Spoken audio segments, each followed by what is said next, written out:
이게 뭐야? 진명이가 바뀌었다고? 지영의 목소리가 높아졌습니다. 서류를 자세히 읽어보니 충격적인 내용이었습니다. 그동안 살고 있던 집의 소유권이 완전히 다른 사람으로 이전되어 있었습니다. 시어머니가 이런 짓을 하실 줄이야. 지영은 서류를 들고 부엌으로 달려왔습니다. 순자는 담담한 표정으로 설거지를 계속하고 있었습니다. 어머님, 이게 도대체 뭐예요? 집을 왜 다른 사람 명의로 바꾸셨어요? 내 집이니까 내 마음대로 한 거야. 순자의 차분한 대답에 지영은 더욱 당황했습니다. 서류를 다시 자세히 살펴보니 새로운 소유주의 이름이 나영자로 되어 있었습니다. 나영자가 누구예요? 처음 듣는 이름인데. 내 여동생이야. 미국에 살고 있어. 지영은 머리가 복잡해졌습니다. 집의 새 소유주가 시어머니의 여동생이라니. 이게 무슨 상황인지 이해할 수 없었습니다. 그럼 우리는 어떻게 되는 거예요? 갑자기 이런 결정을 혼자 하시면 어떡해요? 도대체 무슨 일이 있었던 걸까요? 오늘 사연 시작하기 전에 무료 버튼인 구독과 좋아요 꾹 눌러주세요. 그러면 여러분들에게 복이 찾아올 거예요. 새벽 6시 알람이 울리기도 전에 나순자는 눈을 떴습니다. 75년을 살아온 몸은 이미 시계보다 정확했습니다. 무릎이 시큰거렸지만 꾹 참고 일어나 거실로 나왔습니다. 창문 너머로 보이는 서울의 오래된 주택가는 아직 조용했습니다. 골목길에는 가로등만이 희미하게 빛을 내고 있었고 새벽 공기는 차가웠습니다. 오늘이 내 생일인데 작은 목소리로 중얼거리며 부엌으로 향했습니다. 낡은 슬리퍼가 바닥을 끌리는 소리만 들렸습니다. 냉장고 문을 열자 어제 만들어둔 반찬들이 가지런히 정리되어 있었습니다. 김치, 시금치나물, 콩나물 무침. 모두 가족을 위해 정성스럽게 만든 것들이었습니다. 미역국을 끓이려다 문득 멈춰 섰습니다. 생일 미역국을 끓인다고 누가 알아줄까 싶어서였습니다. 혼자 먹을 미역국이 무슨 의미가 있을까 하는 생각에 마음이 씁쓸해졌습니다. 대신 손주 아침 도시락부터 챙겼습니다. 12살 지훈이가 좋아하는 계란말이를 정성스럽게 만들었습니다. 노란 계란이 팬에서 지글거리는 소리가 적막한 집안에 울려 퍼졌습니다. 계란을 젓가락으로 돌돌 말면서 순자는 어릴 적 아들 재훈이를 위해 똑같은 계란말이를 만들던 시절을 떠올렸습니다. 그때는 엄마 계란말이 최고야라며 좋아하던 재훈이가 이제는 인사조차 제대로 하지 않았습니다. 도시락에 계란말이와 김치, 그리고 따뜻한 밥을 정성스럽게 담았습니다. 밑반찬 하나까지도 정갈하게 넣어주고 싶은 할머니의 마음이었습니다. 보온통에는 미숫가루를 타서 넣어주었습니다. 지훈이가 급식보다 할머니가 싸준 도시락을 더 좋아한다고 할 때가 순자에게는 가장 행복한 순간이었습니다. 7시가 되자 며느리 윤지영이 허둥지둥 나타났습니다. 머리를 대충 묶고 화장도 반만 한 채였습니다. 직장 생활로 늘 바쁜 지영은 시어머니와 제대로 된 대화를 나눈 적이 거의 없었습니다. 어머님, 지훈이 준비 다 됐죠? 저 회사 일찍 들어가야 해서요. 응, 다 준비했어. 도시락도 싸뒀고. 순자는 식탁 위에 놓인 도시락을 가리키며 말했습니다. 지영은 도시락을 대충 가방에 넣으며 시계를 쳐다보았습니다. 고마워요. 참, 오늘 늦을 것 같으니까 저녁은 대충 해놓으세요. 어제 남은 찌개 있잖아요. 순자는 입을 열려다 말았습니다. 오늘이 자신의 생일이라고 말하려고 했는데 이미 지영은 휴대폰을 보며 다른 생각에 잠겨 있었습니다. 카카오톡 메시지를 확인하는 지영의 표정은 집안일보다는 회사 일이 더 중요해 보였습니다. 지훈이가 졸린 눈을 비비며 나타났습니다. 아직 잠이 덜 깬 모습으로 비틀거리며 화장실로 갔다가 나왔습니다. 할머니, 아침 뭐예요? 계란말이랑 밥이야. 많이 먹어라. 고마워요, 할머니. 지훈이만은 달랐습니다. 아직 어린 마음에도 할머니에 대한 고마움을 알고 있었습니다. 순자는 그런 손주가 기특해 머리를 쓰다듬어 주었습니다. 지훈이의 부드러운 머리카락이 손끝에 닿을 때만큼은 세상 모든 피로가 사라지는 듯 했습니다. 할머니, 학교 끝나고 바로 와도 돼요? 그럼 언제든 와라. 할머니가 맛있는 거 해줄게. 지훈이는 환하게 웃으며 고개를 끄덕였습니다. 그 웃음이 순자에게는 세상에서 가장 소중한 선물 같았습니다. 8시, 아들 박재훈이 넥타이를 매며 나왔습니다. 45의 중년 남자는 언제나 바쁘다는 핑계로 가족과 대화를 피했습니다. 정장을 입은 재훈의 모습을 보며 순자는 어릴 적 교복을 입고 학교에 가던 아들의 모습을 떠올렸습니다. 그때는 엄마 다녀올게라며 인사를 꼬박꼬박 했던 아들이었는데, 어머니, 저도 오늘 야근이에요. 먼저 주무세요. 재훈아, 오늘이. 저 정말 급해요. 나중에 얘기해요. 재훈은 가방을 들고 현관으로 향했습니다. 구두를 신으며 시계를 보는 모습에서 여유라고는 찾아볼 수 없었습니다. 문이 쾅 닫히고 집안은 다시 고요해졌습니다. 순자는 식탁에 혼자 앉아 찬 밥을 먹었습니다. 계란말이 한 조각을 입에 넣으니 짠맛이 났습니다. 눈물이 흘러서 그런 걸까요? 혼자 먹는 식사는 늘 맛이 없었습니다. 가족과 함께 둘러앉아 웃으며 밥을 먹던 시절이 그리웠습니다. 점심때가 되자 혼자 라면을 끓여 먹었습니다. 텔레비전에서는 웃음소리가 흘러나왔지만 순자의 마음은 점점 무거워졌습니다. 예능 프로그램 속 가족들이 함께 웃고 떠드는 모습을 보니 더욱 외로움이 밀려왔습니다. 서랍 깊숙이 있던 낡은 달력을 꺼내보았습니다. 빨간 펜으로 동그라미 친 날짜가 선명했습니다. 작년에도 그랬고 재작년에도 그랬습니다. 스스로 표시해둔 생일을 가족은 기억하지 못했습니다. 내가 스스로 표시해둔 내 생일을. 오후가 되자 동네 아주머니들이 하나둘 마트에서 장을 보고 돌아오는 모습이 보였습니다. 모두들 가족을 위한 저녁 준비에 바쁜 모습이었습니다. 순자도 저녁 준비를 위해 냉장고를 열어보았습니다.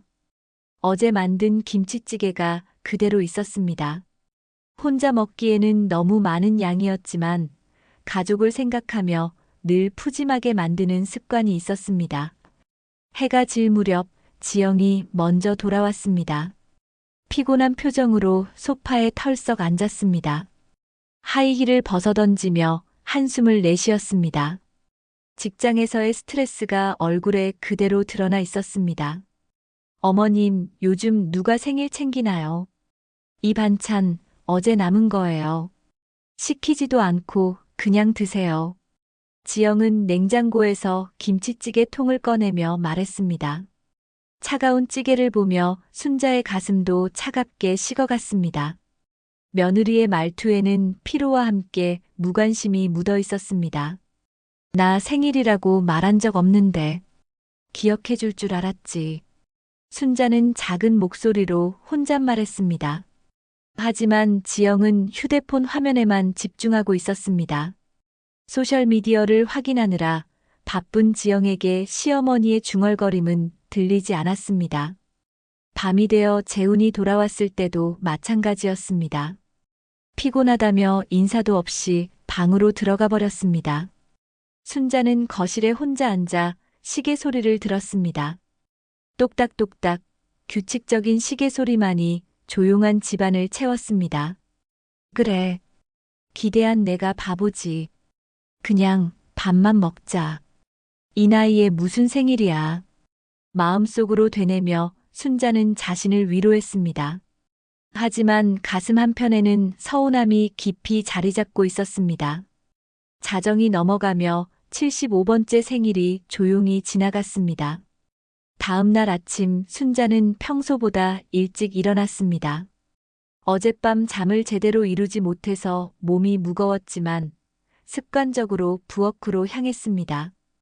지훈이 도시락을 싸고 아침을 준비하는 것이 하루의 시작이었습니다. 가족들이 모두 나간 후 순자는 오랜만에 자신의 방을 정리하기로 했습니다. 옷장 정리를 하다가 맨 아래 서랍을 열었습니다. 오래된 서류들이 가지런히 정리되어 있었습니다.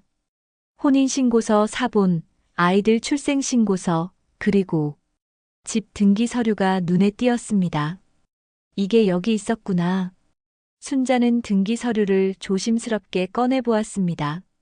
몇십 년 전 남편과 함께 어렵게 마련한 이 집의 소유권 증서였습니다. 남편이 세상을 떠난 후 모든 것이 순자 명의로 되어 있었습니다. 서류를 들여다보며 그동안 잊고 있던 생각들이 떠올랐습니다. 등기 서류와 함께 도장도 발견했습니다. 남편이 생전에 중요한 일에만 사용하던 도장이었습니다. 순자는 도장을 손에 쥐고 한참을 바라보았습니다. 무게감이 느껴졌습니다. 단순한 도장이 아니라 가족의 미래를 결정할 수 있는 힘이 있다는 것을 알고 있었기 때문입니다. 어젯밤 며느리의 차가운 말투가 다시 떠올랐습니다. 요즘 누가 생일 챙기나요? 그 말이 계속 마음속에서 맴돌았습니다. 순자는 서류를 다시 접어 핸드백에 넣었습니다. 도장도 함께 넣었습니다. 점심을 간단히 먹은 후 순자는 외출 준비를 했습니다. 평소에는 마트나 병원 갈 때만 외출했는데 오늘은 다른 곳에 가야 할 일이 있었습니다. 거울 앞에서 단정하게 옷을 입고 머리를 빗었습니다. 중요한 일을 앞둔 마음가짐이었습니다. 동사무소까지는 버스로 새 정거장이었습니다. 평일 오후라 버스 안은 한적했습니다. 창밖으로 지나가는 풍경을 보며 순자는 마음을 정리했습니다. 이 결정이 옳은 것인지 확신은 서지 않았지만 어젯밤의 서운함은 가시지 않았습니다. 동사무소에 도착하자 생각보다 사람이 많았습니다. 번호표를 뽑고 기다리는 동안 순자는 다시 한번 생각해 보았습니다. 정말 이래도 되는 건지, 가족에게 상처를 주는 건 아닌지. 하지만 마음 한편에서는 이미 결심이 굳어져 있었습니다. 다음 분 어서 오세요. 순자의 차례가 되었습니다. 젊은 공무원이 친절하게 맞아주었습니다. 어떤 업무를 보러 오셨나요? 명예 이전 관련해서 문의가 있어서요. 아, 부동산 명예 이전이신가요? 어떤 경우인지 말씀해 주세요. 순자는 핸드백에서 등기 서류를 꺼냈습니다. 공무원은 서류를 꼼꼼히 살펴보았습니다. 본인 소유 주택을 다른 분께 이전하시려는 건가요? 가족분이신지요? 네, 여동생한테 이전하려고 해요. 명예 이전하시겠어요? 요즘은 온라인보다 직접 오시는 분이 드물죠. 공무원은 컴퓨터 화면을 보며 설명을 시작했습니다. 필요한 서류들, 절차, 비용 등에 대해 자세히 알려주었습니다. 순자는 조용히 듣고 있었습니다. 사람 일은 직접 해야 후회가 없죠. 순자는 차분하게 대답했습니다. 공무원은 고개를 끄덕이며 필요한 서류 목록을 적어주었습니다. 여동생분의 동의서와 인감증명서가 필요하고요. 주민등록등본도 준비해 주세요. 일주일 정도 시간이 걸릴 예정입니다. 알겠습니다. 준비해서 다시 오겠어요. 동사무소를 나오며 순자는 휴대폰을 꺼냈습니다. 미국에 살고 있는 여동생 나영자에게 전화를 걸었습니다. 시차 때문에 새벽 시간이었지만 영자는 바로 전화를 받았습니다. 언니, 웬일이야? 이 시간에? 영자야, 미안해. 급한 일이 있어서. 무슨 일인데? 몸은 괜찮고? 영자의 목소리에는 걱정이 묻어 있었습니다. 자매는 몇 년째 연락을 자주 하지 못했지만 혈육의 정은 여전했습니다. 우리 집 말이야. 내 명의로 이전하고 싶어. 전화 너머로 잠시 침묵이 흘렀습니다. 영자는 언니의 말을 이해하려고 애쓰는 듯 했습니다. 언니, 갑자기 왜? 무슨 일 있었어? 그냥 마음이 정리가 안 되더라고. 나중에 자세히 얘기할게. 일단 서류 준비해 줄 수 있어? 물론이지. 하지만 언니 신중하게 생각해. 그 집은 형부와 함께 일군 추억이 담긴 곳이잖아. 고마워, 영자야. 서류는 팩스로 보내줘. 전화를 끊고 나서 순자는 한숨을 내쉬었습니다. 이제 돌이킬 수 없는 길에 들어선 것 같았습니다. 집으로 돌아가는 버스 안에서 창밖을 바라보며 생각에 잠겼습니다. 집에 도착하니 지훈이가 학교에서 돌아와 있었습니다. 거실에서 숙제를 하고 있는 모습이 예뻤습니다. 할머니, 어디 다녀오셨어요? 응, 잠깐 볼 일이 있어서. 숙제 많아? 조금만 더 하면 돼요. 할머니, 간식 있어요? 순자는 부엌에서 우유와 과자를 가져다 주었습니다. 지훈이가 활짝 웃으며 고마워하는 모습을 보니 마음이 복잡했습니다. 이 결정이 손주에게도 영향을 줄 텐데. 저녁 준비를 하면서 순자는 계속 생각했습니다. 정말 이것이 옳은 선택인지, 가족들이 어떻게 반응할지. 하지만 이미 시작된 일이었습니다. 며느리의 차가운 말투, 아들의 무관심, 잊혀진 생일. 모든 것이 마음속에서 엉켜 있었습니다. 냉장고에서 어제 만든 김치찌개를 꺼내 데우면서 순자는 중얼거렸습니다. 이제 정말 마음을 정리해야겠네. 그날 밤 순자는 변호사 사무실의 전화번호를 찾아 메모해 두었습니다. 내일은 더 중요한 일이 기다리고 있었습니다. 방 안에서 등기 서류를 다시 한번 펼쳐보며 순자는 마음을 굳혔습니다. 창밖으로 보이는 집 앞 골목길이 유난히 고요했습니다. 이 집에서의 추억들이 떠올랐지만 이제는 새로운 선택을 할 때가 온 것 같았습니다. 다음 날 아침 순자는 평소보다 더 일찍 일어났습니다. 가족들이 아직 잠들어 있는 조용한 새벽 시간이었습니다. 어제 동사무소에서 돌아온 후 밤새 생각을 정리했던 순자는 이제 무엇을 해야 할지 분명히 알고 있었습니다. 부엌에서 지훈이 도시락을 준비하면서도 마음 한편으로는 다른 계획을 세우고 있었습니다. 오늘은 집안 정리를 본격적으로 시작할 예정이었습니다. 그동안 미뤄왔던 창고 정리부터 시작하기로 했습니다. 가족들이 모두 나간 후 순자는 고무장갑을 끼고 창고로 향했습니다. 오랫동안 열지 않았던 창고 문을 열자 먼지 냄새가 코끝을 찔렀습니다. 오래된 상자들과 사용하지 않는 가전제품들이 가득했습니다. 이걸 언제 다 정리하지? 혼자 중얼거리며 상자 하나를 열어보았습니다. 재훈이 어릴 때 입던 옷들이 나왔습니다. 아직도 보관 상태가 좋았습니다. 작은 티셔츠 하나를 들어보니 추억이 밀려왔습니다. 갓 돌이 지난 재훈이가 뒤뚱뒤뚱 걸어다니던 모습이 눈에 선했습니다. 또 다른 상자에서는 재훈이가 초등학교 때 쓴 일기장이 나왔습니다. 삐뚤빼뚤한 글씨로 엄마가 해준 계란말이가 세상에서 제일 맛있다라고 적힌 부분을 보니 눈물이 났습니다. 그때는 정말 순수했던 아들이었는데 정리를 계속하던 중 낡은 편지 봉투를 발견했습니다. 남편이 군대에 있을 때 주고받았던 편지들이었습니다. 노란빛으로 바랜 편지지를 조심스럽게 펼쳐보았습니다. 순자야, 집에 가면 제일 먼저 너랑 아이들과 맛있는 밥을 함께 먹고 싶다. 가족이 함께하는 식사만큼 소중한 게 없는 것 같다. 남편의 글씨를 보며 순자는 한참을 멍하니 앉아 있었습니다. 그때는 정말 가족이 전부였습니다. 서로를 아끼고 챙기는 것이 당연했습니다. 언제부터 이렇게 서먹해진 걸까요? 점심시간이 되자 지영이 잠깐 집에 들렀습니다. 회사 근처여서 가끔 점심시간에 들러 필요한 물건을 가져가곤 했습니다. 어머님, 뭐 하세요? 웬 정리를? 지영은 거실에 정리해둔 상자들을 보며 의아한 표정을 지었습니다. 순자는 고무장갑을 벗으며 대답했습니다.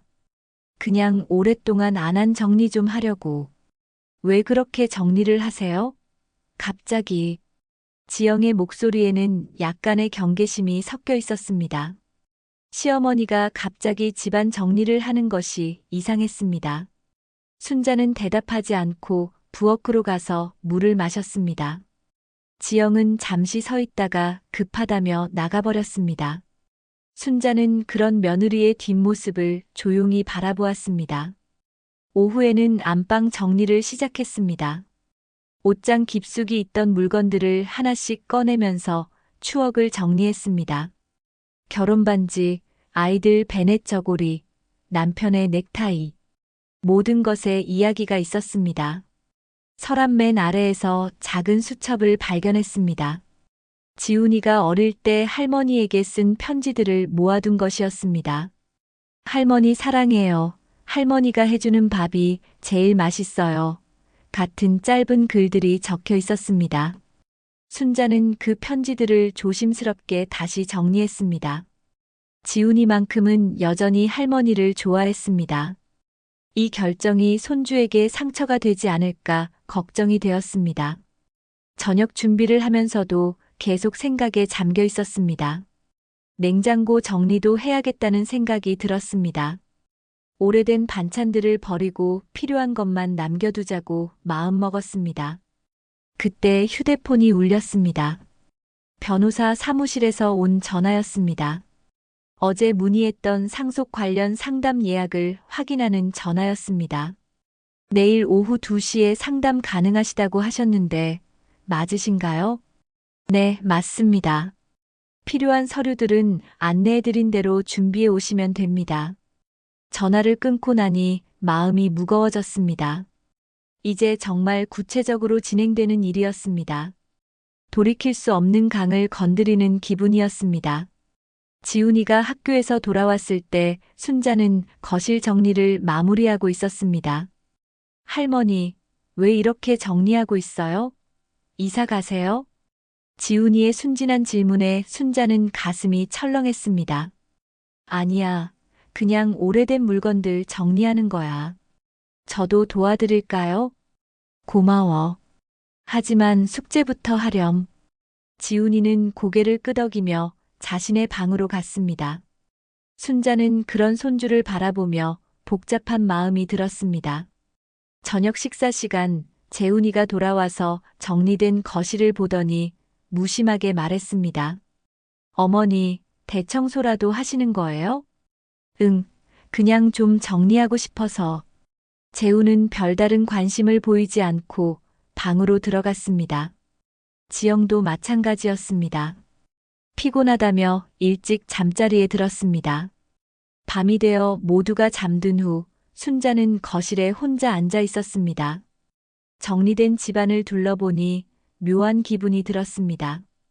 깔끔해진 듯 하면서도 뭔가 텅 빈 느낌이었습니다. 내일은 변호사와 상담이 있었습니다. 구체적인 절차를 밟아야 하는 날이었습니다. 순자는 핸드백 안에 들어있는 서류들을 다시 한번 확인했습니다. 이제 정말 마음을 정리해야겠구나. 혼자 중얼거리며 순자는 자신의 방으로 돌아갔습니다. 정리된 방 안에서 잠자리에 누우니 마음도 조금 정리되는 기분이었습니다. 내일부터는 새로운 시작이 될 것 같았습니다. 창밖으로 보이는 골목길의 가로등이 여전히 조용히 빛나고 있었습니다. 이 집에서 보내는 시간이 얼마 남지 않았다는 생각이 들었습니다. 순자가 변호사 사무실에서 돌아온 지 사흘이 지났습니다. 그동안 평소와 다름없이 지내려고 노력했지만 마음 한편에는 긴장감이 감돌고 있었습니다. 변호사는 모든 절차가 일주일 정도면 완료될 것이라고 했습니다. 이제 며칠만 더 기다리면 됐습니다. 그날 아침도 평소와 같았습니다. 순자는 6시에 일어나 지훈이 도시락을 싸고 아침을 준비했습니다. 가족들은 여전히 바쁜 일상에 쫓겨 인사도 제대로 하지 않고 나갔습니다. 순자는 혼자 남은 집에서 설거지를 하며 창밖을 바라보았습니다. 점심 무렵 현관 초인종이 울렸습니다. 우체부가 등기 우편을 가져온 것이었습니다. 나순자님 댁 맞나요? 등기 우편 왔습니다. 네, 맞습니다. 순자는 도장을 찍고 두툼한 봉투를 받았습니다.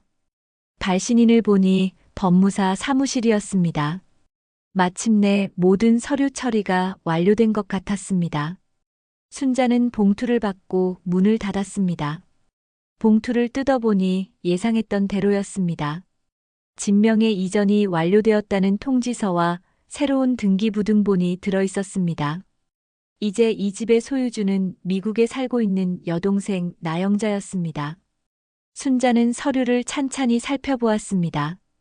공식적으로 처리된 문서들을 보니 실감이 났습니다. 이제 정말 돌이킬 수 없는 일이 되었습니다. 서류를 서랍에 넣고 평소처럼 점심을 먹었습니다. 오후 5시쯤 지영이 회사에서 일찍 들어왔습니다. 요즘 프로젝트가 마무리되어 조금 여유가 생겼다고 했습니다. 지영은 거실에서 텔레비전을 보며 휴식을 취하고 있었습니다. 그때 다시 현관 초인종이 울렸습니다. 이번에도 우체부였습니다. 등기 우편 하나 더 왔네요. 지영이 문을 열고 우편물을 받았습니다. 순자는 부엌에서 저녁 준비를 하고 있었습니다. 지영은 호기심에 발신인을 확인해 보았습니다. 어머님, 또 법무사 사무실에서 뭔가 왔네요. 뭐 하신 일 있어요? 순자는 손을 멈추고 지영을 바라보았습니다. 지영의 손에는 아직 뜯지 않은 봉투가 들려 있었습니다. 그냥 정리할 일이 있어서. 법무사까지 가실 일이 뭐가 있으셨다고. 혹시 몸이 아프신 건 아니죠? 지영의 목소리에 약간의 걱정이 섞여 있었습니다. 시어머니가 갑자기 법무사를 찾는다는 것이 심상치 않게 느껴졌습니다. 아니야, 괜찮아. 그냥 오래된 서류 정리하는 거야. 하지만 지영은 이미 봉투를 뜯고 있었습니다. 며느리로서 궁금한 마음을 참을 수 없었습니다. 봉투에서 서류를 꺼내보는 순간 지영의 표정이 급변했습니다. 이게 뭐야? 집 명의가 바뀌었다고? 지영의 목소리가 높아졌습니다. 서류를 자세히 읽어보니 충격적인 내용이었습니다. 그동안 살고 있던 집의 소유권이 완전히 다른 사람으로 이전되어 있었습니다. 시어머니가 이런 짓을 하실 줄이야. 지영은 서류를 들고 부엌으로 달려왔습니다. 순자는 담담한 표정으로 설거지를 계속하고 있었습니다. 어머님, 이게 도대체 뭐예요? 집을 왜 다른 사람 명의로 바꾸셨어요?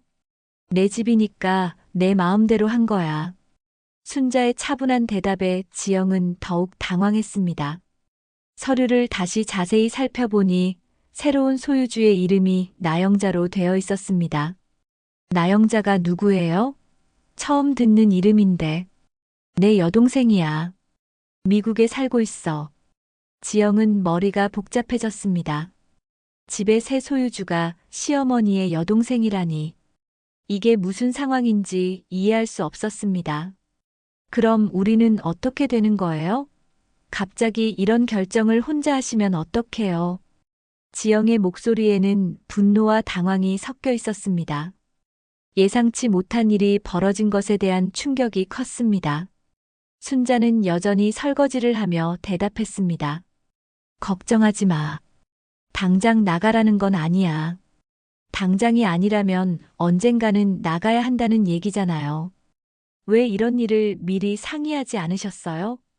지영은 서류를 테이블에 내려놓고 휴대폰을 꺼냈습니다. 남편에게 급히 연락해야겠다고 생각했습니다. 여보, 지금 당장 집에 와봐. 큰일 났어. 무슨 일인데? 지금 회의 중이야. 어머님이 집을 다른 사람 명의로 바꿔버렸어. 나 혼자서는 이 상황을 감당할 수 없겠어. 전화 너머로 재훈의 당황하는 목소리가 들렸습니다. 뭐? 무슨 소리야 그게? 빨리 와봐. 서류도 있고 설명해 줄게. 지영은 전화를 끊고 소파에 털썩 앉았습니다. 머리가 복잡해서 정리가 되지 않았습니다. 시어머니가 왜 이런 결정을 했는지, 앞으로 어떻게 될지 걱정이 앞섰습니다. 순자는 설거지를 마치고 지영 앞에 앉았습니다. 미안해. 갑작스럽게 해서. 어머님, 진짜 왜 이러시는 거예요? 우리가 뭘 잘못했나요? 지영의 목소리에는 서운함이 묻어 있었습니다. 시어머니의 갑작스러운 결정이 이해되지 않았습니다. 잘못한 건 없어. 그냥 내 마음이 정리가 안 돼서. 순자의 대답은 여전히 모호했습니다. 구체적인 이유를 말하지 않았습니다. 1시간 후 재훈이 급하게 집에 돌아왔습니다. 회사에서 급히 나온 것인지 넥타이도 제대로 매지 않은 상태였습니다. 어머니, 이게 정말인가요? 재훈은 서류를 보며 믿기지 않는다는 표정을 지었습니다. 평소 무관심했던 아들도 이런 중요한 일 앞에서는 당황할 수밖에 없었습니다. 그래, 정말이야. 왜 미리 얘기하지 않으셨어요? 이런 중요한 일을.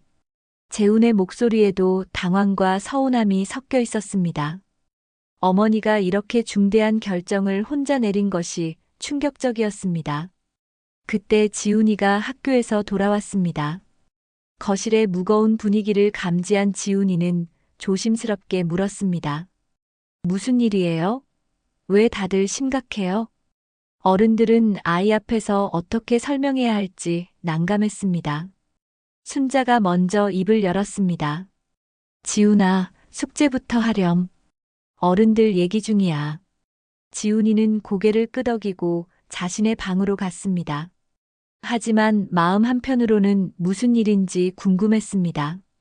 거실에는 다시 무거운 침묵이 흘렀습니다. 서류 위에 적힌 새로운 소유자 이름이 모든 것을 말해주고 있었습니다. 이제 이 집은 더 이상 그들의 것이 아니었습니다. 거실의 무거운 침묵이 계속되는 가운데 지영이 먼저 입을 열었습니다. 그동안 억눌렀던 감정이 터져나오기 시작했습니다. 도대체 이해가 안 가요. 왜 이런 식으로 결정을 하셨어요? 우리를 완전히 무시하신 거잖아요. 지영의 목소리가 점점 높아졌습니다. 평소에는 시어머니 앞에서 조심스럽게 행동했지만 이번 일은 참을 수 없었습니다. 순자는 조용히 앉아서 며느리의 말을 듣고 있었습니다. 예상했던 반응이었지만 막상 직면하니 마음이 무거웠습니다. 지영아, 일단 진정해. 어머니께서 분명히 이유가 있으실 거야. 재훈은 아내와 어머니 사이에서 어정쩡한 입장이었습니다. 하지만 지영의 분노는 이미 폭발 직전이었습니다. 이유가 있다고? 그럼 그 이유를 우리한테 말씀하셨어야죠. 이 집에서 같이 살고 있는 가족인데 혼자서 이런 중대한 결정을 내리시면 어떡해요? 지영은 소파에서 일어나 서류를 다시 집어들었습니다. 서류를 보면 볼수록 화가 났습니다. 미국에 있는 이모한테 집을 넘긴다고요? 그럼 우리는 뭐가 되는 거예요? 갑자기 세입자가 되라는 거예요? 순자는 여전히 말이 없었습니다. 며느리의 분노가 당연하다는 것을 알고 있었지만 자신의 마음도 설명하기 어려웠습니다. 재훈이 조심스럽게 어머니에게 물었습니다. 어머니, 정말 왜 그런 결정을 하신 거예요? 우리가 뭘 잘못했는지 말씀해 주세요. 잘못한 건 없어. 그냥 마음이 정리가 안 돼서. 순자의 대답은 여전히 명확하지 않았습니다. 구체적인 이유를 말하고 싶지 않았습니다. 지영의 분노가 절정에 달했습니다. 마음이 정리가 안 된다고요? 그런 개인적인 감정으로 가족 전체의 생활을 뒤흔들어 놓으시면 어떡해요? 그래서 재산을 다 넘긴다고? 그럼 앞으로 우리의 교육비는 어쩌라고? 지영은 이제 체면을 차릴 겨를도 없었습니다. 그동안 속에 담아두었던 불만들이 쏟아져 나왔습니다. 우리가 이 집에서 살면서 관리비도 내고 수리비도 내고 온갖 비용을 다 부담했는데, 그런데 이제 와서 집주인이 바뀌었다고요? 재훈은 아내의 말을 말리려고 했지만 지영은 멈추지 않았습니다. 어머님은 좋으시겠어요. 책임도 없이 그냥 넘겨버리시면 되니까. 하지만 우리는 어떡해요? 갑자기 집 없는 신세가 되는 건가요? 순자는 며느리의 말을 들으며 가슴이 아팠습니다. 하지만 돌이킬 수 없는 일이었습니다. 재훈이 답답한 마음에 말했습니다. 어머니가 왜 그런 결정을 하셨겠어? 우리가 너무했나 봐. 그 말을 들은 지영이 남편을 향해 돌아섰습니다. 우리가 너무했다고? 당신은 늘 그래. 어머님 편만 들고. 나는 이 집에서 몇 년째 살면서 온갖 집안일 다 해드렸는데 그게 너무한 거라고? 그런 뜻이 아니야. 하지만 어머니께서 이런 결정을 하실 만한 이유가 있을 거 아니야. 재훈의 우유부단한 태도에 지영은 더욱 화가 났습니다. 이유가 뭔데? 우리가 월세도 안 내고 살았다고? 그래도 관리비, 수도세, 전기세는 다 우리가 냈잖아. 그리고 어머님 병원비, 용돈도 다 챙겨드렸고. 지영은 그동안 참았던 말들을 쏟아냈습니다. 시어머니와의 관계에서 느꼈던 서운함들이 한꺼번에 터져나왔습니다. 생일도 챙겨드리고 명절 때마다 음식 준비도 다 했는데. 그런데 이게 보답이에요? 갑자기 집주인 바뀌었으니까 알아서 하라고요? 순자는 지영의 말을 들으며 자신의 생일을 언급한 부분에서 잠시 멈췄습니다. 며느리가 자신의 생일을 챙겨줬다고 했는데 언제였는지 기억이 나지 않았습니다. 지영아, 내 생일 언제 챙겨줬어? 갑작스러운 질문에 지영이 당황했습니다. 그건. 지영은 대답을 못했습니다. 사실 시어머니의 생일을 제대로 챙긴 적이 없었기 때문입니다. 순간의 화해 과정에서 말한 것이었습니다. 순자는 며느리의 당황한 모습을 보며 씁쓸하게 웃었습니다. 그래, 기억 안 나지. 나도 기억 안 나거든. 재훈이 분위기를 바꾸려고 애썼습니다. 어머니, 그런 건 중요한 게 아니잖아요. 지금 중요한 건 앞으로 어떻게 할 건지. 중요하지 않다고. 순자의 목소리가 처음으로 높아졌습니다. 내 생일이 중요하지 않다고. 75년 동안 살아온 내 하루가 중요하지 않다고. 가족들은 순자의 변한 모습에 놀랐습니다. 평소 조용하고 순종적이던 어머니가 이렇게 감정을 드러내는 모습을 본 적이 없었습니다. 어머니. 재훈이 조심스럽게 불렀지만 순자는 이미 감정이 복받쳐 올라와 있었습니다. 지영은 여전히 분노가 가시지 않았습니다. 생일 하나 못 챙겨드렸다고 집을 넘겨버리신 거예요? 그럼 미리 말씀하시지. 왜 혼자 끙끙 앓다가 이런 극단적인 선택을 하세요? 극단적인 선택이라고? 내 집 내 마음대로 하는 게 극단적이라고? 순자와 지영의 대립이 격해지자 재훈은 더욱 당황했습니다. 평생 이런 상황을 겪어본 적이 없었습니다. 그때 지훈이의 방에서 작은 울음소리가 들렸습니다. 어른들의 큰 소리에 놀란 것 같았습니다. 순자는 그 소리를 듣고 마음이 무너졌습니다. 나는 아무도 원망하지 않아요. 단지 사람이 사람을 버리면 마음도 같이 식는다는 걸 알았으면 좋겠네요. 순자는 속으로 중얼거리며 자리에서 일어났습니다. 더 이상 이 상황을 지켜볼 수 없었습니다. 그만해요. 이미 끝난 일이에요. 순자는 조용히 자신의 방으로 들어갔습니다. 뒤에서 지영과 재훈의 언성이 계속 들렸지만 더 이상 듣고 싶지 않았습니다. 방 안에서 순자는 창밖을 바라보았습니다. 어둠이 내린 골목길이 유난히 쓸쓸해 보였습니다. 이제 정말 이 집을 떠날 때가 온 것 같았습니다. 그날 밤 순자는 잠을 이룰 수 없었습니다. 거실에서 들려오는 지영과 재훈의 대화 소리가 새벽까지 계속되었습니다. 간헐적으로 들리는 목소리로 미루어 보아 서로 책임을 미루며 다투는 것 같았습니다. 새벽 5시 순자는 조용히 침대에서 일어났습니다. 오늘은 평소와 다른 하루가 될 것 같았습니다. 부엌으로 나가니 어젯밤 언쟁의 흔적이 남아 있었습니다. 서류들이 식탁 위에 흩어져 있고 소파 쿠션도 제자리에 있지 않았습니다. 순자는 조용히 정리를 하며 마지막 아침 준비를 시작했습니다. 지훈이를 위한 도시락을 싸면서도 마음 한편으로는 이것이 마지막일지도 모른다는 생각이 들었습니다. 7시가 되자 지영이 나타났습니다. 밤새 잠을 제대로 못 잔 것 같은 얼굴이었습니다. 눈가가 부어있고 화장으로 가려려고 했지만 피로가 역력했습니다. 어머님, 지영이 조심스럽게 입을 열었습니다. 어젯밤의 감정적인 대립 후 어떻게 대화를 시작해야 할지 망설이고 있었습니다. 순자는 간단히 대답하고 지훈이 도시락을 챙겼습니다. 평소보다 더 정성스럽게 준비한 도시락이었습니다. 지훈이가 나타났을 때 거실의 어색한 분위기를 금세 눈치챘습니다.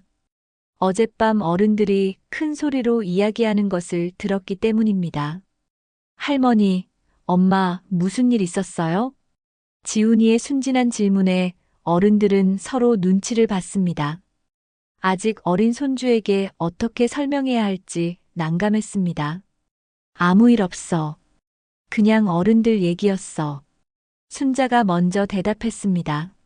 지훈이에게만큼은 상처를 주고 싶지 않았습니다. 할머니, 도시락 고마워요. 지훈이는 할머니가 싸준 도시락을 받으며 환하게 웃었습니다. 그 웃음을 보니 순자의 마음이 더욱 무거워졌습니다. 재훈이도 평소보다 늦게 일어났습니다. 어젯밤 아내와 오랫동안 이야기를 나눴지만 뚜렷한 해결책을 찾지 못했습니다. 어머니의 결정을 되돌릴 방법도 없고 당장 집을 나갈 수도 없는 상황이었습니다. 어머니, 저희가 좀 더 이야기해보면 안 될까요? 재훈이 조심스럽게 물었습니다. 하지만 순자는 이미 마음을 정한 상태였습니다. 할 얘기는 다 했어. 이제 각자 생각해 볼 시간이 필요해. 가족들이 모두 나간 후 순자는 혼자 남은 집에서 특별한 일을 시작했습니다. 서랍에서 편지지와 펜을 꺼내 지훈이에게 줄 편지를 쓰기 시작했습니다. 우리 지훈이에게. 첫 줄을 쓰고 나서 한참을 생각했습니다. 손주에게 어떤 말을 남겨야 할지 신중하게 고민했습니다. 할머니는 생일 선물 대신 너에게 마음을 남긴단다. 편지를 쓰면서 순자의 눈에 눈물이 맺혔습니다. 지훈이만큼은 정말 사랑스러운 손주였습니다. 이 결정으로 인해 손주와 멀어지게 될까봐 걱정이 되었습니다. 할머니가 왜 이런 선택을 했는지 너는 아직 이해하기 어려울 거야. 하지만 언젠가 어른이 되면 알게 될 거란다. 사람은 사랑받는다고 느껴야 살아갈 힘이 생긴다는 걸. 편지를 계속 쓰면서 순자는 자신의 마음을 정리했습니다. 이것이 지훈이에게 줄 수 있는 마지막 선물인지도 모르겠다는 생각이 들었습니다. 할머니는 너를 너무 사랑해. 그리고 앞으로도 계속 사랑할 거야. 어디에 있든 할머니는 우리 지훈이를 응원할 거란다. 편지를 다 쓰고 나서 순자는 예쁜 봉투에 넣었습니다. 그리고 지훈이 책가방 안 가장 안쪽 주머니에 살짝 넣어두었습니다. 지훈이가 언제 발견할지는 모르지만 언젠가는 읽게 될 것이라고 생각했습니다. 점심을 먹고 나서 순자는 본격적인 이사 준비를 시작했습니다. 옷가지 몇 벌과 꼭 필요한 물건들만 작은 가방에 담았습니다. 오랫동안 모아둔 물건들 대부분은 그대로 두고 갈 예정이었습니다. 서랍 깊숙이 있던 통장과 도장도 챙겼습니다. 그동안 조금씩 모아둔 적금이 있었습니다. 많은 돈은 아니지만 당분간 혼자 살기에는 충분했습니다. 오후에 여동생 영자에게 전화를 걸었습니다. 영자야, 나 내일 이사 가려고 해. 언니, 벌써? 생각보다 빠르네. 괜찮아? 영자의 목소리에는 걱정이 묻어 있었습니다. 언니의 갑작스러운 결정이 올바른 것인지 확신이 서지 않았습니다. 괜찮아. 이미 마음 정했어. 그럼 어디로 갈 건데? 일단 고시원에서 며칠 지내다가 원룸이라도 구해볼게. 언니, 정말 후회 안 할 거지? 후회 없어. 이제 내 인생 내가 살고 싶어.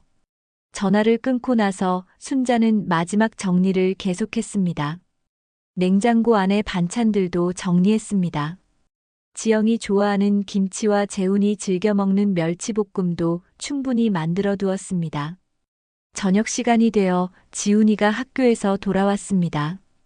평소보다 조용한 집 분위기를 느꼈는지 조심스럽게 할머니에게 다가왔습니다. 할머니, 괜찮으세요? 응, 괜찮아. 우리 지훈이는 숙제 다 했어? 네, 다 했어요. 할머니, 오늘 저녁에는 뭐 해 먹을 거예요? 지훈이가 좋아하는 된장찌개 끓여줄게. 순자는 손주를 위해 마지막 저녁을 정성스럽게 준비했습니다. 된장찌개와 계란말이, 그리고 지훈이가 좋아하는 김구이까지 푸짐하게 차렸습니다. 지영과 재훈이 돌아왔을 때 식탁에는 따뜻한 저녁이 준비되어 있었습니다. 어젯밤에 언쟁이 있었지만 순자는 여전히 가족을 챙기고 있었습니다. 저녁 식사는 조용했습니다. 누구도 먼저 말을 꺼내지 않았습니다.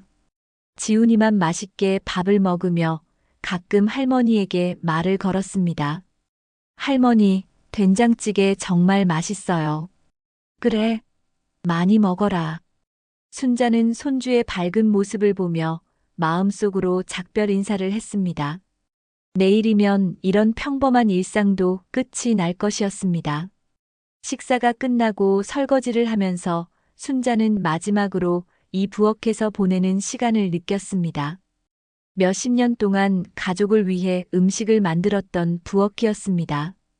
밤이 되어 모두가 잠든 후 순자는 마지막으로 집안을 둘러보았습니다. 거실, 부엌, 안방. 모든 곳에 추억이 담겨 있었습니다. 하지만 이제는 떠날 때가 왔습니다. 가방을 현관 옆에 준비해두고 순자는 침대에 누웠습니다. 내일 아침 가족들이 일어나기 전에 조용히 집을 나설 예정이었습니다. 다음 날 새벽 5시 순자는 조용히 짐을 들고 집을 나섰습니다. 가족들이 잠들어 있는 조용한 집에서 마지막 인사도 없이 문을 닫았습니다.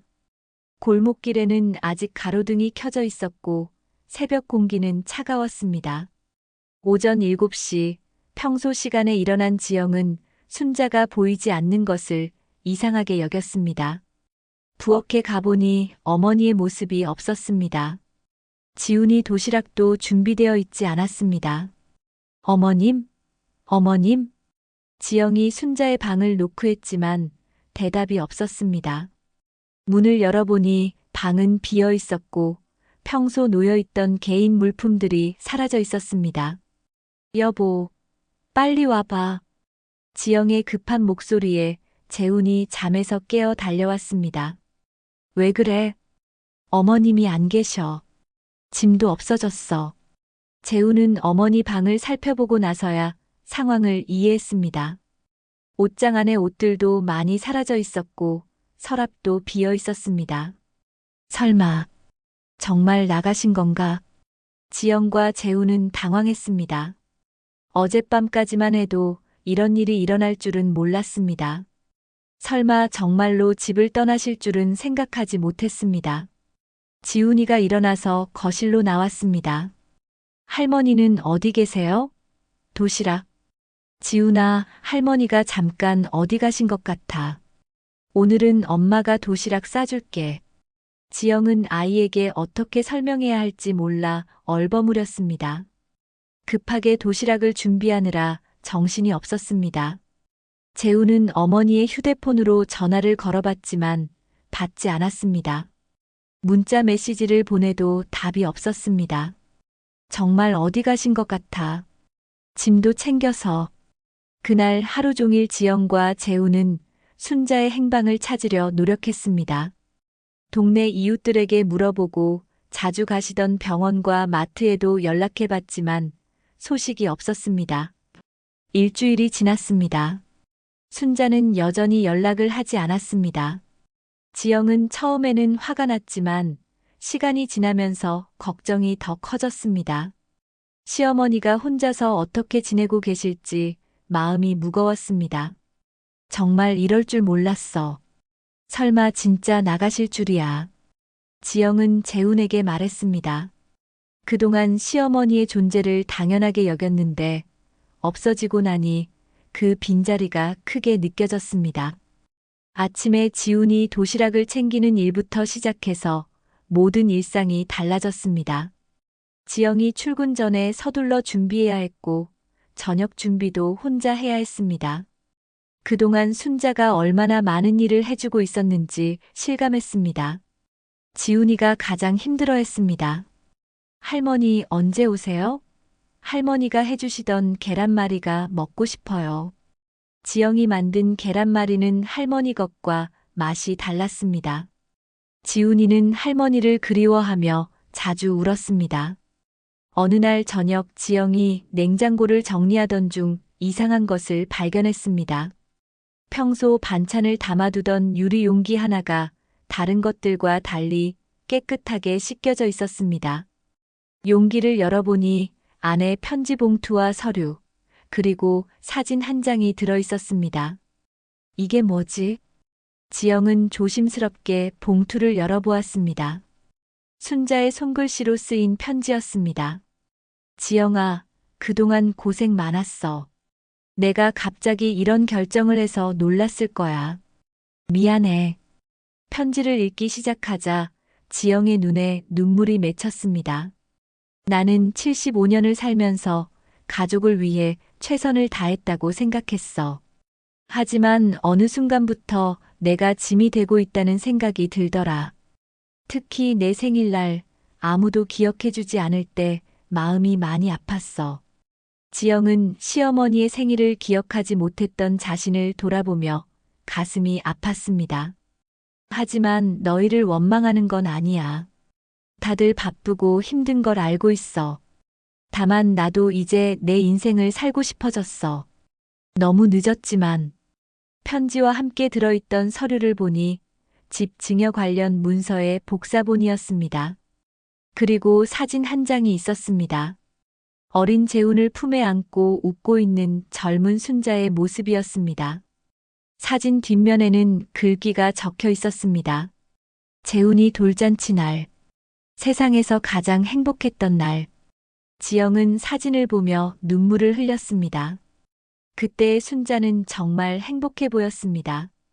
아기였던 재훈을 바라보는 눈빛에 사랑이 가득했습니다.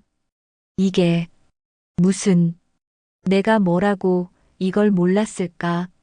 지영은 자신도 모르게 중얼거렸습니다. 그동안 시어머니의 마음을 이해하려고 노력하지 않았던 자신이 부끄러웠습니다. 재훈이 퇴근해서 돌아왔을 때 지영은 편지와 사진을 보여주었습니다. 어머니가 이런 걸 남겨두셨어.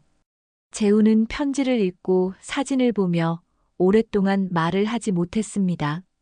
어릴 적 어머니와의 추억이 떠올랐습니다. 언제부터 어머니와 멀어지게 되었을까요? 내가 정말 못된 아들이었구나. 재훈의 목소리가 떨렸습니다. 어머니의 마음을 헤아리지 못했던 자신이 원망스러웠습니다. 그날 밤 지영은 냉장고 앞에 서서 한참을 생각했습니다. 그동안 시어머니가 정성스럽게 만들어 두셨던 반찬들, 매일 아침 지훈이를 위해 준비해 주셨던 도시락. 모든 것이 당연한 줄 알았는데 이제 와서 그 소중함을 깨달았습니다. 반찬통을 다시 냉장고에 넣으면서 지영은 다짐했습니다. 시어머니를 꼭 찾아서 사과하고 싶었습니다. 그리고 다시 가족이 되고 싶었습니다. 지훈이가 할머니가 남긴 편지를 발견한 것도 그 무렵이었습니다. 책가방 안쪽에서 예쁜 봉투를 찾은 지훈이는 편지를 읽고 펑펑 울었습니다. 할머니가 어디 계신지 찾고 싶어요. 지훈이의 간절한 말에 지영과 재훈은 더욱 마음이 아팠습니다. 가족 모두가 순자를 그리워하고 있었습니다. 순자가 집을 떠난 지 한 달이 지났습니다. 처음에는 며칠이면 돌아오실 것이라고 생각했던 가족들도 이제는 현실을 받아들여야 했습니다. 순자는 정말로 새로운 삶을 시작한 것 같았습니다. 지영은 매일 아침 순자의 빈 방을 청소했습니다. 처음에는 시어머니가 돌아오실 때를 대비해서라고 생각했지만 어느새 습관이 되어버렸습니다. 방 안을 정리하고 이불을 개면서 순자를 그리워했습니다. 오늘도 어머님 방 청소하셨어요? 재훈이 아내에게 물었습니다. 지영의 이런 행동이 안쓰러우면서도 고마웠습니다. 그냥 마음이 편해져서. 지영은 솔직하게 대답했습니다. 시어머니 방을 청소하는 것이 죄책감을 덜어주는 것 같았습니다. 재훈은 매주 미국에 있는 이모 나영자에게 전화를 걸었습니다.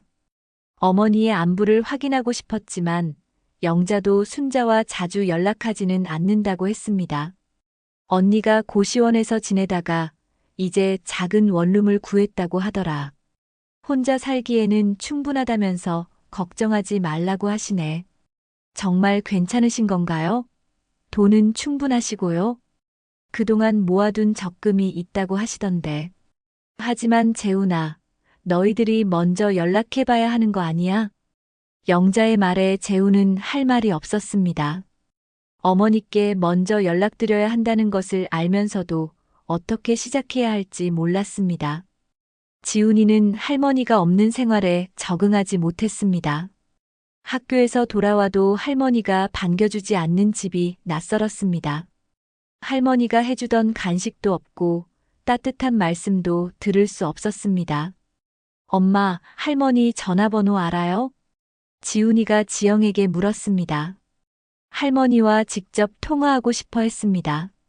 할머니가 새 번호로 바꾸셔서 모르겠어. 지영은 거짓말을 했습니다.